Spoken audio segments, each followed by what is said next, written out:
ये क्या कह दिया हिस हसीना ने। भाई ये बात मल्लिका के सिवाय और कौन कह सकता है। सेक्स सायरन मल्लिका शेरावत। हॉट मल्लिका के मुंह से ही तो निकल सकते हैं ऐसे बोल। रिपोर्टेडली मल्लिका इन दिनों यही कहती नजर आ रही हैं कि आदमी और औरत में क्या फर्क होता है। खासकर मेल और फीमेल रिपोर्टर्स के बीच का फर्क समझा रही हैं मल्लिका। कुछ जर्नलिस्ट और कुछ मीडिया वाले ऐसे भी हैं जो सेंसेशनलिज्म के लिए मिसकोट कर देते हैं। लेकिन मामला कुछ ऐसा आगे बढ़ा कि मल्लिका के टारगेट में आ गए दुनिया के सारे मेन। वो भी मल्लिका की इस शिकायत के साथ कि पुरुषों का ध्यान उनके मन से ज्यादा उनके तन पर होता है और उनसे बात करते वक्त लोगों की नजर उनके ब्रेस्ट से नहीं हटती।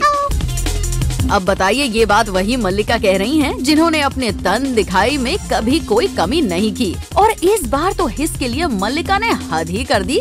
22 अक्टूबर को थिएटर में आ जाइए, आपको पता लग जाएगा। आप तो अभी सोफे पे बैठे इतने एक्साइटेड हो रहे हैं। क्या ये भी कम था जो न्यू ईयर पर कई करोड़ में परफॉर्मेंस देने निकली मल्लिका ने पूरे हिंदुस्तान को सिड्यूस करने की बात भी कर दी थी। If I can seduce the whole country, I would love to. Why not? But seduce करना इतना भी कोई आसान नहीं है मल्लिका जी। सिड्यूस करने के लिए हॉट और सिजलिंग तो होना ही पड़ता है। और अगर आपको सबके दिल में बसने की हड़बड़ी नहीं थी तो फिर सबको अपने परफॉर्मेंस पर इनवाइट करने की क्या जरूरत थी। All of you are invited, by the way. भाई मल्लिका ने कहीं परफॉर्म करने के साथ साथ इस प्रेस कॉन्फ्रेंस में ये सब बोलने का कॉन्ट्रैक्ट भी तो साइन नहीं किया था।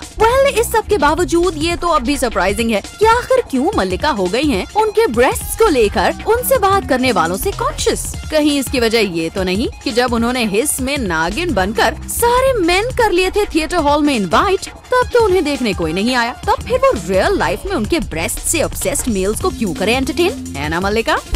Bureau report, Zoom, Mumbai.